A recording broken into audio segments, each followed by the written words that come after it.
Shalom sahabat Cornerstone Jakarta, senang sekali kita dapat bertemu kembali di dalam ibadah online seperti saat ini. Premier, sermon terbaru Cornerstone Jakarta setiap hari Rabu jam 8 malam. Dapat Bapak Ibu ikuti di channel YouTube kita dan di channel Instagramnya kita. Hari ini saya akan tetap membawakan mengenal Tuhan yang tidak terbatas melalui firman-Nya. Ini akan menjadi bagian yang ketiga, part yang ketiga. Jadi bagi Bapak Ibu, saudara-saudaraku yang belum melihat part 1 dan part yang kedua dapat melihatnya melalui channel YouTube Cornerstone Jakarta. Sebelum memulai sermon hari ini, saya ingin mengajak kita semua untuk bersatu di dalam doa. Bapa yang kekal dan Bapa yang kami sembah di dalam nama Tuhan kami Yesus Kristus, kami bangga punya Tuhan seperti Engkau, kami bangga punya Allah seperti Engkau, Tuhan yang tidak pernah meninggalkan perbuatannya, Tuhan yang senantiasa memegang kami dengan tangan kanannya yang kuat. Hari ini kami ingin belajar firman Tuhan, bukalah hati dan pikiran kami Tuhan, karena kami tahu firman Tuhan yang benar, firman Tuhan yang hidup, itulah yang akan memberikan damai sejahtera, sukacita yang melimpah di dalam kehidupan kami. Hari ini kami ingin mendengar kabar baik. Hari ini kami ingin mendengar Injil kasih karunia-Mu. Demi nama Tuhan kami Yesus Kristus, kami telah berdoa dan kami telah mengucap syukur. Amin. Bapak Ibu, di tahun 2022 ini kita mengambil tema besar dari kitab Amsal 1 ayat 33. Saya bacakan bagi kita semua. Tetapi siapa mendengarkan aku, ia akan tinggal dengan aman, terlindung daripada kedahsyatan malapetaka. Hari ini saya ingin memberitahukan bahwa tempat terbaik saya dan Bapak Ibu untuk tinggal aman, tentram, tidak mengalami hal-hal yang di luar dugaan kita adalah tinggal di dalam firman Tuhan. Nah, hari ini saya ingin membagikan hal yang lanjutan dari apa yang telah kita sampaikan di 2 minggu sebelumnya, berbicara tentang mengenal Tuhan yang tidak terbatas melalui firman-Nya. Diambil dari kitab Amsal 23 ayat yang 7a. Sebab seperti orang yang membuat perhitungan dalam dirinya sendiri, demikianlah ia. Besarnya manifestasi dari kuasa Tuhan yang tergenapi di dalam kehidupan saya dan saudara-saudaraku semua, itu tidak lagi tergantung kepada Tuhan, tetapi tergantung seberapa besar pikiran, jiwa, perasaan, dan kehendak kita yang kita serahkan kepada Tuhan. Kerannya itu ada di dalam pikiran kita. Flow-nya itu sudah mengalir dengan deras di dalam Yesus Kristus. Tinggal bagian saya dan Bapak Ibu untuk membuka kerannya tadi sebesar-besarnya, agar dapat kita melihat betapa besar Tuhan dalam kehidupan kita. Sering sekali cara kita melihat Tuhan itu terbatas oleh pengalaman, terbatas oleh pengetahuan kita, terbatas oleh apa yang terjadi pada orang lain. Sering sekali kita melihat contoh, sebagai contoh saya ingin mengambil contoh. Kita sedang mungkin ada di suatu musim pancaroba, ketika dari musim hujan mau masuk ke musim yang panas. Biasanya di bulan-bulan Februari ini kita akan mulai masuk ke musim yang panas. Sering sekali ada satu pemahaman dan pemikiran bahwa di musim pancaroba ini, di musim berubah dari musim hujan ke musim panas ini, akan banyak orang sakit flu. Contoh. Sehingga orang akan mencoba preventif, mencoba mencegah, iya nih saya lagi flu, udaranya lagi nggak baik. Itu contoh pemikiran-pemikiran yang sederhana. Sehingga itu sering sekali sudah menjadi doktrin dan kepercayaan di dalam kehidupan kita. Sehingga seolah-olah kita tidak lagi mempercayai bahwa Tuhan yang kita sembah adalah Tuhan di segala musim yang menginginkan kita setiap saat sehat. Tidak hanya di musim hujan kita sehat, di musim panas juga kita sehat. Di musim transisi dari hujan ke panas atau dari panas ke dingin, Tuhan pun menginginkan kita sehat. Sering sekali sepertinya ada satu budaya atau ada mitos-mitos kecil yang kita ambil menjadi sebuah kebenaran dalam kehidupan kita, sehingga itu membuat kita, mempengaruhi kita terbatas dalam melihat Tuhan. Firman Tuhan yang berkata di Mazmur 78 ayat 41 Bapak Ibu, berulang kali mereka mencobai Allah, menyakiti hati yang kudus dari Israel. Mazmur 78 ayat 41. Di dalam bahasa Inggrisnya dikatakan, yea, they turned back and tempted God and limited God, the Holy One of Israel. Cara kita sering sekali sepertinya ketika kita mencobai Tuhan. Bagaimana cara mencobai Tuhan? Dikatakan tempted God, mencobai Tuhan adalah dengan cara limited the Holy One of Israel. Pada saat saya dan Bapak Ibu membatasi Tuhan, seolah-olah Tuhan tidak mampu melepaskan kita dari situasi kita sehingga kita mencari alternatif lain, pada saat itu di mata Allah kita sedang mencobai Dia. Itu ada di sesi pertama ketika kita belajar tentang mengenal Tuhan yang tidak terbatas. Hari ini mungkin banyak hal-hal yang sifatnya sepertinya dibatasi dalam kehidupan kita. Terbatas kesehatan kita, terbatas berkat Tuhan seperti dalam finansial kita. Tuhan ingin Bapak Ibu, saya dan Bapak Ibu dapat melihat Dia sebagai Tuhan yang tidak terbatas. Hari ini di masa-masa seperti ini Bapak Ibu, di situasi kondisi seperti ini, ketika saya melihat berita ada lonjakan yang cukup tinggi bagi yang terdampak terkena virus ini, hari ini negara kita, bangsa kita butuh orang-orang percaya yang dapat menjadi faktor pembeda di tengah komunitas kita. Hari ini butuh orang-orang percaya yang dapat melihat situasi ini di atas daripada orang-orang dunia melihat situasi ini. Hari ini, kalau saya dan Bapak Ibu bisa tahu dengan tepat dan persis kapan jadwal vaksin, kapan jadwal untuk mendapatkan booster, hari ini saya menantang Bapak dan Ibu harus juga tahu di mana ayat yang mengatakan bahwa oleh bilur-bilurnya kita telah sembuh. Hari ini kalau kita bisa tahu nama-nama jenis-jenis obat untuk menyembuhkan suatu penyakit dari jenis A, B, C, kita bisa tahu. Hari ini saya juga ingin menantang Bapak, Ibu, dan saudara-saudaraku. Hari ini kita perlu juga tahu di mana ayat-ayat di dalam Alkitab yang berkata Tuhan menginginkan kita sehat. Ini penting Bapak Ibu. Kita perlu menjaga keseimbangan kita. Sayangnya banyak orang-orang percaya saat ini yang terlalu memakai mata jasmaninya, pikiran dan jiwa dan kehendak dan perasaannya untuk melihat Tuhan di dalam roh. Saya dan Bapak Ibu perlu melihat Tuhan tidak dari kacamata jasmani, tidak berdasarkan apa yang saya lihat, apa yang saya dengar, apa yang saya rasa, apa yang saya kecap. Tetapi saya dan Bapak Ibu perlu melihat Tuhan yang tidak terbatas melalui firman-Nya. Di sermon kedua kita sudah belajar, khusus kita banyak mengupas apa yang tertulis di kitab Mazmur 78, apa yang terjadi kepada bangsa Israel pada saat mereka keluar dari tanah Mesir. Firman Tuhan berkata bahwa di tengah situasi gurun yang luar biasa panasnya, Tuhan dapat mengeluarkan air sebanyak samudra raya, seperti apa yang dikatakan di kitab Mazmur 78, bahwa Allah dapat mengeluarkan air sebanyak samudra raya.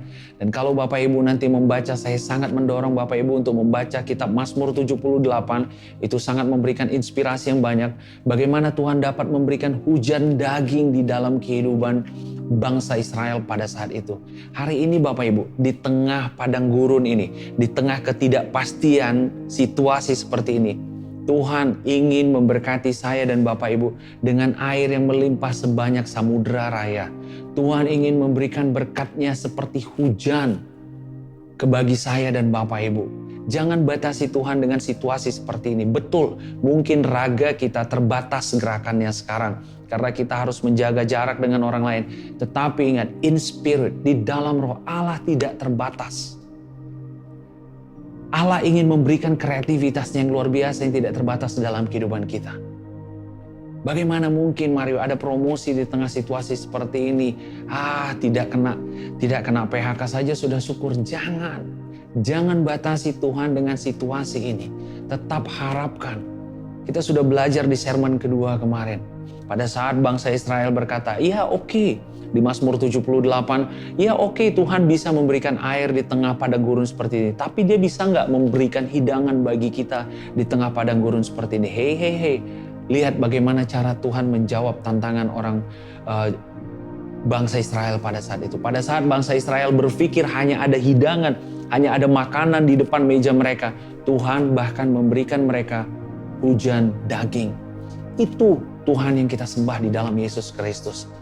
Sekarang seringkali yang terjadi ekspektasi kita yang terlalu kecil di dalam Tuhan. Pengharapan kita, harapan kita kepada Tuhan itu terlalu kecil.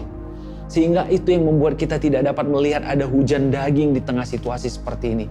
Tetap harapkan ada hujan kesehatan dari Tuhan di tengah situasi seperti ini. Tetap harapkan ada hujan damai sejahtera yang melimpah di tengah ketakutan dunia seperti ini. Tetap harapkan ada hujan keamanan di dalam setiap saya dan Bapak Ibu di tengah situasi seperti ini. Tetap harapkan ada hujan berkat-Nya di tengah kesulitan ekonomi seperti ini. Itu suatu attitude, cara berpikir, pemahaman yang saya dan Bapak Ibu harus miliki di tengah-tengah bangsa seperti ini saat ini. Kita harus mempunyai warna yang berbeda, Bapak Ibu. Ketika tetangga kita takut, kita ikut takut. Terus apa perbedaan kita dengan orang-orang yang tidak percaya kepada Yesus? Saya dan Bapak Ibu harus menjadi faktor pembeda. Bukan saya sedang mengatakan bahwa habis ini kita keluar dengan melakukan sesuka-suka kita. Tidak. Tapi jalani hidup kita tanpa rasa takut. Ketakutan adalah bentuk dari kita membatasi Tuhan. Bapak Ibu, tema kita hari ini masih berbicara tentang bagaimana mengenal Tuhan yang tidak terbatas melalui firman-Nya. Ini akan menjadi bagian yang ketiga. Saya ingin menekankan dan membukanya dengan statement yang sederhana ini, bahwa jiwa, pikiran, perasaan, dan kehendak kita adalah sesuatu yang perlu dilatih setiap hari, perlu diberi makan. Karena perhatikan baik-baik Bapak Ibu, apa yang besar di dalam kehidupan kita adalah apa yang sering kita beri makan. Ini sederhana, ini konsep hidup yang sederhana. Apa yang menjadi besar di dalam kehidupan kita adalah segala sesuatu yang kita beri makan lebih banyak. Hari ini kalau saya dan Bapak Ibu melihat ada masalah yang besar di hadapan kita, itu lebih karena kita memberi makan banyak terhadap masalah tadi. Bagaimana cara memberi makan banyak, Mario? Apa maksudnya memberi makan banyak? Kita memikirkannya lebih banyak daripada kita memikirkan firman Tuhan. Kita menghabiskan waktu lebih banyak memikirkannya daripada kita lebih memakai waktu kita untuk membaca dan mengenal firman Tuhan. Kita mencari informasi lebih banyak tentang masalah kita, tentang kesulitan kita, tentang sakit penyakit, daripada kita mencari kebenaran apa yang firman Tuhan katakan tentang masalah kita. Jadi apa yang besar di dalam kehidupan kita hari ini adalah apa yang kita beri makan lebih banyak. Ini logika sederhana Bapak Ibu.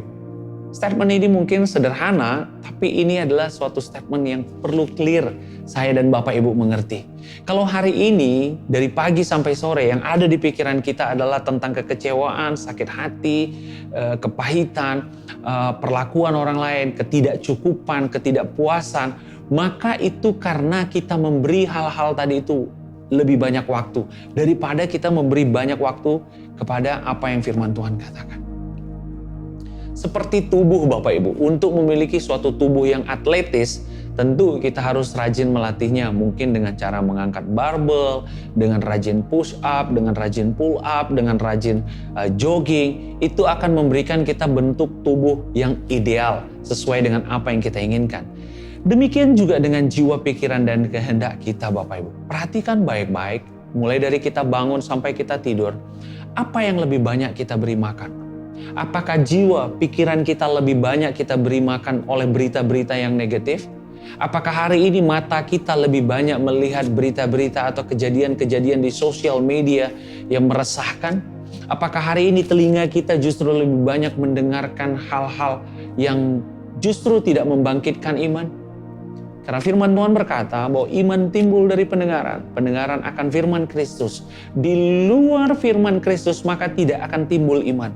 Hari ini kalau engkau menginginkan ada suatu kebangkitan, ada suatu keberanian yang hadir di dalam hidup kita, tetapi yang kita dengar justru lebih banyak berita-berita negatif, atau kita follow mungkin portal-portal yang banyak menceritakan tentang hal-hal negatif dan kejadian-kejadian, maka pasti iman tidak timbul. Karena firman Tuhan yang berkata tadi, iman timbul dari pendengaran. Pendengaran apa? Pendengaran akan firman Kristus.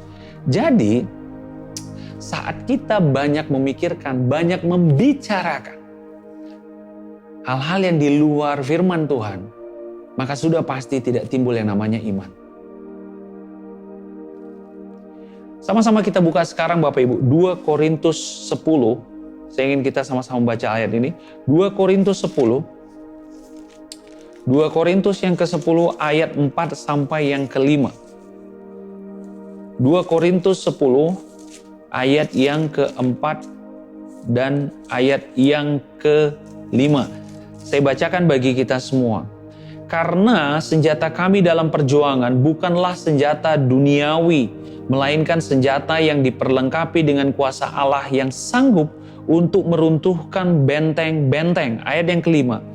Kami mematahkan setiap siasat orang dan merubuhkan setiap kubu yang dibangun oleh keangkuhan manusia untuk menentang pengenalan akan Allah. Kami menawan segala pikiran dan menaklukkannya kepada Kristus. Hari ini saya ingin memberitahu kepada Bapak Ibu bahwa kita perlu menaklukkan segala hal yang masuk ke dalam pikiran kita, ke dalam apa kata dia? Segala pikiran kita taklukkan kepada Kristus. Hari ini, kalau hari ini kita mendengar ada satu kabar bahwa dokter mungkin berkata hal tentang ada kesehatan kita, berkata mungkin ibu mengalami atau bapak siapapun mengalami satu sakit, katakanlah sakit A. Pada saat engkau mendengar itu, taklukkan yang engkau dengar tadi kepada apa yang Kristus lakukan. Oh, Tuhan, kalau dokter berkata secara medis sakit. Oh iya Tuhan, aku ingat. Kan firman Tuhan yang bilang, aku mau menaklukkannya kepada Kristus. Firman Tuhan yang bilang, oleh bilur-bilur Yesus, aku telah sembuh. Oke. Kalau misalnya bos saya memanggil saya dan bilang, engkau tidak cukup baik untuk mendapatkan promosi, engkau tidak layak untuk mendapatkan promosi. Firman Tuhan kan bilang ya, bahwa hidupku terus naik dan tidak akan turun. Aku menjadi kepala dan bukan ekor. Oke, aku menaklukkan apa yang dikatakan oleh pimpinanku tadi kepada apa yang Kristus katakan. Hari ini setiap saya dan Bapak Ibu mendengar sesuatu, saya berharap Bapak Ibu dapat mengerti apa yang saya sampaikan. Setiap kali kita mendengar sesuatu, pastikan itu kita taklukkan kepada apa yang Kristus katakan. Sayangnya orang percaya justru banyak sebaliknya Bapak Ibu. Apa yang firman Tuhan katakan, firman Tuhan berkata di Mazmur 91, begitu jelasnya bahwa tulah dan malapetaka tidak akan mendekat kepada kemahmu. Kau tidak perlu takut terhadap kedahsyatan malam, terhadap penyakit sampar yang menular di waktu petang, terhadap panah yang terbang di waktu malam. Perlindungan kita adalah di tempat yang maha tinggi. Waktu firman Tuhan berkata demikian, justru kita mau mengkonfirmasinya dengan dunia. Tapi enggak Tuhan. Sekarang ini lagi banyak-banyaknya kasus. Ini berbahaya bagi kami. Bapak Ibu, terbalik. Kejadian yang ada di dunia justru harus kita taklukkan kepada apa yang Kristus katakan. Jangan dibalik. Itu yang terjadi sekarang. Sehingga banyak ketakutan, banyak kecemasan. Banyak kekhawatiran yang berlebihan. Banyak yang wow. Begitu khawatirnya, saya ingin memberitahu kabar baik Bapak Ibu. Tempat perlindungan kita ada di tempat yang maha tinggi. Tempat perteduhan kita berlindung di bawah kepak sayapnya. Waktu dikatakan di sini, di dalam bahasa Inggrisnya dikatakan casting down imagination and every high thing. Dipakai sebenarnya di sini bukan kata siasat Bapak Ibu, tapi imagination. Jadi pikiran-pikiran yang muncul di dalam kita, aduh gimana ya, sulit gak ya kondisi nanti, aduh kira-kira bisa gak ya. Our imagination, kita punya pikiran, itu yang harus ditundukkan, casting down. Bahasa aslinya yang dipakai di sini adalah kateireo, artinya menurunkan, mematahkan, dan merombak. Saya ingin memberikan sebuah ilustrasi. Semoga Bapak Ibu dapat melihat tumpukan buku-buku yang ada di meja ini. Contoh ilustrasi seperti ini, sering sekali tadi saya sudah sampaikan di depan. Contoh, ketika anggap ini adalah kumpulan dari pikiran-pikiran yang ada di dalam kehidupan kita. Ketika musim pancaroba, maka kita akan gampang terserang flu. Oke, ketika situasi ekonomi sedang sulit, maka kita akan mengalami hal-hal yang tidak baik, kita akan mengalami hal PHK, gaji dipotong, bonus, dan lain-lain. Nah, ketika musuh-musuhku menyerangku, mereka orang-orang yang lebih pintar daripadaku, maka aku akan kalah. Ketika berjalan di dalam suatu kondisi yang seperti saat ini, maka aku akan mengalami yang namanya kekurangan. Karena itu yang dikatakan oleh dunia. Ketika aku saat ini sedang berdoa untuk mendapatkan mungkin suatu pekerjaan yang baru, ada deal bisnis yang baru, tetapi sepertinya aku tidak cukup memiliki kompetensi itu, maka aku tidak akan menang. Sering sekali kalau ini kita lanjutkan terus, sering sekali pikiran-pikiran kita itu dibangun oleh hal-hal yang salah. Sehingga tanpa kita sadari Bapak Ibu, kita sedang membangun suatu tembok yang kokoh. Sehingga sering sekali kita tidak mampu melihat ada Tuhan. Apa yang dikatakan di sini? Casting down. Casting down di dalam bahasa aslinya adalah kataireo, artinya menurunkan, mematahkan dan merombak. Hari ini pikiran-pikiran yang ada di sini Bapak Ibu harus kita rombak, kita robohkan, kita taklukkan. Dengan apa? Dengan apa yang firman Tuhan katakan. Oh, firman Tuhan berkata diampuninya kesalahanku dan disembuhkannya segala penyakitku. Oh iya, firman Tuhan yang berkata dia akan mengangkat aku menjadi kepala dan bukan ekor. Firman Tuhan yang berkata, aku akan terus naik dan tidak akan turun. Firman Tuhan yang berkata, diberkatilah engkau di kota, diberkatilah engkau di ladang, dimanapun engkau berada. Firman Tuhan yang berkata, apa yang keluar dari mulut Tuhan adalah roh dan hidup, maka aku mengalami damai sejahtera. Aku tahu sekarang, firman Tuhan yang berkata, bahwa damai sejahtera aku berikan kepada engkau, damai sejahtera yang dimiliki oleh Yesus diberikan kepadaku. Maka hari ini aku gak perlu lagi kekurangan damai sejahtera, aku punya sukacita. Firman Tuhan yang berkata, bahwa kepala ular, singa akan engkau taklukkan di dalam nama Yesus. Firman Tuhan yang berkata, pergilah dan jadikanlah segala bangsa menjadi muridku. Artinya aku mempunyai kompetensi itu untuk menjadi murid Tuhan dan memberitakan Injil firman Tuhan. Itu yang namanya menurunkan, merombak, mematahkan cara-cara pikir yang lama dengan cara berpikir Kristus. Pada saat itu kita akan mulai bisa melihat Tuhan yang tidak terbatas tadi. Hari ini jangan biarkan dunia ini yang membatasi kita untuk dapat melihat siapa Tuhan kita Bapak Ibu. Saya ingin memberitahu ini, agar ketakutan ini berhenti. Agar kekhawatiran ini berhenti. Saatnya saya dan Bapak Ibu kita semua orang-orang yang percaya kepada Yesus berdiri teguh. Sehingga orang lain melihat ada yang berbeda dari kita. Jangan banyak membicarakan masalah, jangan banyak membicarakan hal-hal yang sedang terjadi ini. Tapi perbanyaklah untuk menyirami pikiran dan jiwa kita dengan firman Tuhan. Kalau kita buka sama-sama sekarang kitab Yeremia 26,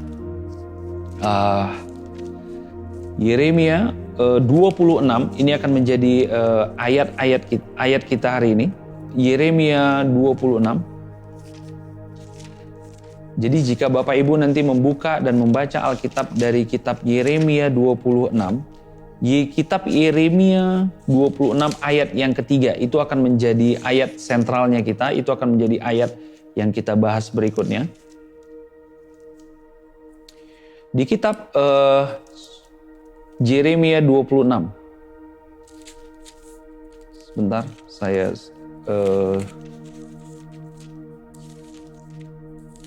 di kitab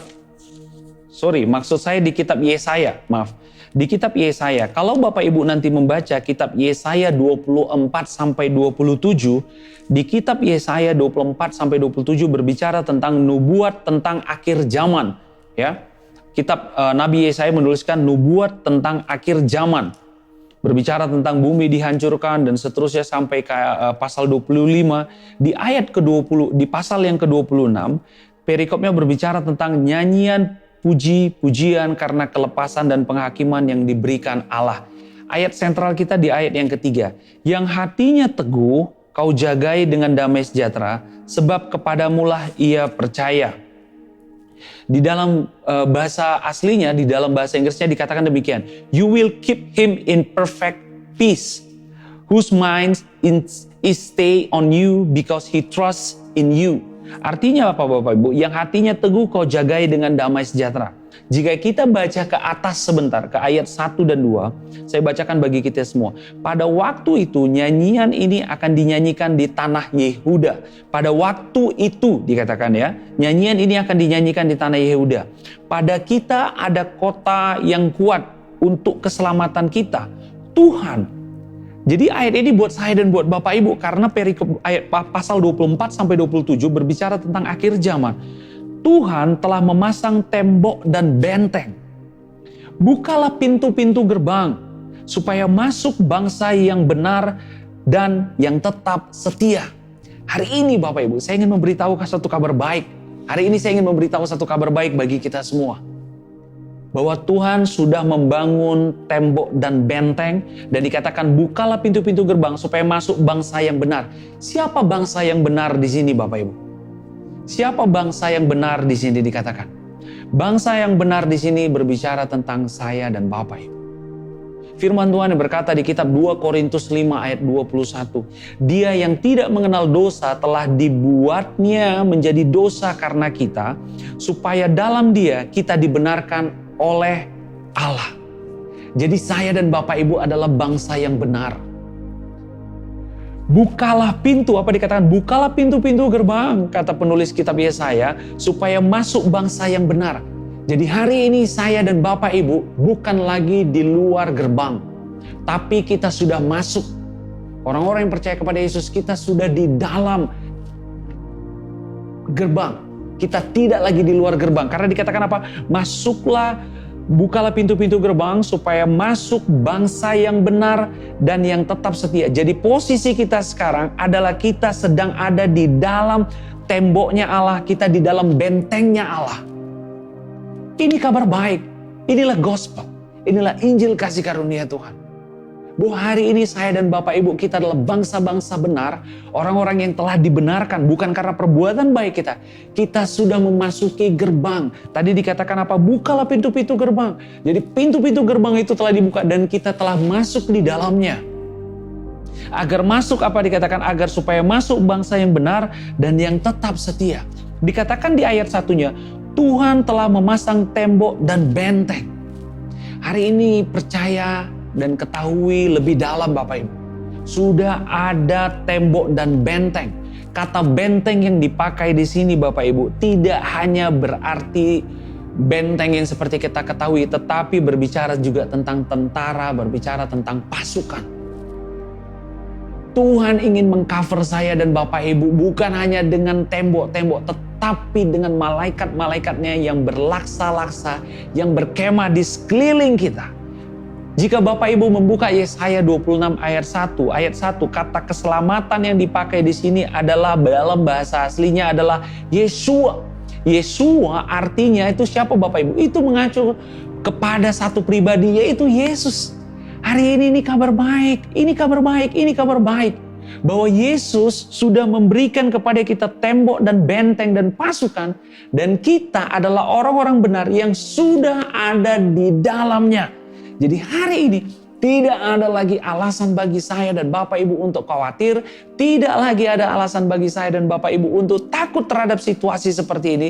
Hari ini saatnya kita berdiri di atas bangsa ini. Berdiri di hadapan bangsa ini menjadi faktor pembeda agar orang-orang dapat melihat bahwa Tuhan yang saya dan Bapak Ibu sembah itu adalah unlimited God. Allah yang tidak terbatas, tidak dibatasi oleh situasi, tidak dibatasi oleh pandemi, tidak dibatasi oleh ekonomi dunia, tapi kita diberkati Tuhan berdasarkan ekonomi surga. Jadi jelas bahwa kita dipanggil Tuhan untuk dapat menerima keselamatan daripada Dia. Kata keselamatan yang dipakai adalah salvation atau Yeshua dalam bahasa aslinya. Hari ini di dalam Yesus Kristus saatnya saya dan Bapak Ibu untuk dapat melihat bahwa di tengah-tengah musim, di tengah-tengah situasi seperti ini ada Tuhan yang tidak terbatas yang kita sembah. Saya berharap kita tetap terus berjalan dengan satu keyakinan, dengan satu keberanian, dengan satu hati yang senantiasa tertuju kepada Tuhan, dengan hati yang tetap senantiasa tertuju kepada Tuhan, seperti apa yang dikatakan di Yesaya 26 ayat 3 tadi, yang hatinya teguh kau jagai dengan damai sejahtera, sehingga saya dan Bapak Ibu dapat melihat ada damai sejahtera Tuhan, ada sukacita Tuhan di tengah situasi seperti ini, karena Tuhan yang kita sembah, Tuhan yang di dalam Yesus Kristus, itulah unlimited God, Tuhan yang tidak terbatas. Yes, saya Mario Martin Gultom berhenti berbicara hari ini. Kita bertemu lagi di dalam sermon selanjutnya. Masih akan berbicara tentang menyembah Tuhan dan mengenal Tuhan yang tidak terbatas melalui firman-Nya. Saya berharap ini menjadi suatu kabar baik bagi Bapak Ibu dimanapun kau berada, apapun situasimu. Dan saya percaya bahwa Tuhan senantiasa memegang kita dengan tangan kanannya yang kuat. Sebelum menutup sermon ini, saya mau mengajak kita semua untuk bersatu di dalam doa. Bapa yang kekal dan Bapa yang kami sembah di dalam nama Tuhan Yesus Kristus, kami bangga punya Tuhan seperti Engkau. Kami tahu Tuhan bahwa Engkau adalah Allah yang tidak terbatas, Allah yang tidak pernah meninggalkan kami, Allah yang senantiasa memegang kami. Hari ini Tuhan, biarlah hati dan pikiran kami hanya tertuju kepada Engkau, maka kami akan melihat bahwa ada damai sejahtera Tuhan yang akan turun atas kami. Kami berdoa Tuhan agar setiap hal yang mencoba mengganggu hati dan pikiran kami tolak di dalam nama Tuhan Yesus Kristus. Sebab firman-Mu yang berkata, kami mau menaklukkan segala pikiran kami ke dalam pikiran Kristus. Semua hal-hal negatif yang mencoba mengganggu hati, jiwa, dan pikiran kami taklukkan di dalam firman Kristus. Demi nama Tuhan kami Yesus Kristus, kami siap menerima pewahyuan-Mu Tuhan. Kami siap menerima berkat-Mu yang baru setiap saat. Demi nama Tuhan kami Yesus Kristus, kami telah berdoa dan kami telah mengucap syukur. Amin. Saya Mario Martin Gultom, berhenti berbicara hari ini Bapak Ibu. Kita bertemu lagi di dalam sermon selanjutnya. Tetap berjalan di dalam kasih karunia Tuhan, tetap andalkan Tuhan, dan tetap pegang firman Tuhan. Dan latihlah jiwa dan pikiran kita dengan firman Tuhan. Tuhan Yesus memberkati engkau, Tuhan Yesus mengasihi engkau. God bless you and see you.